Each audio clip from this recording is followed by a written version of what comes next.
भावांनो, माझी गाडी अर्टिगा आहे, पण मला असं वाटतं ही टेम्पो आहे.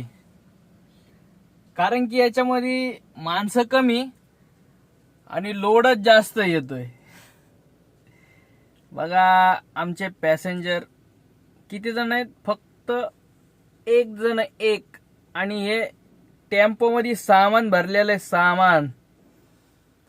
अशा प्रकारे एक जणांनी पूर्ण आमचा टेम्पो लोड केलेला आहे आणि त्या टेम्पो मध्ये भरपूर सामान झालेलं आहे. पण त्या टेम्पोत त्यांना एवढं समजत नाही की गाडी बुक करायच्या ऐवजी पोर्टर बुक करावा.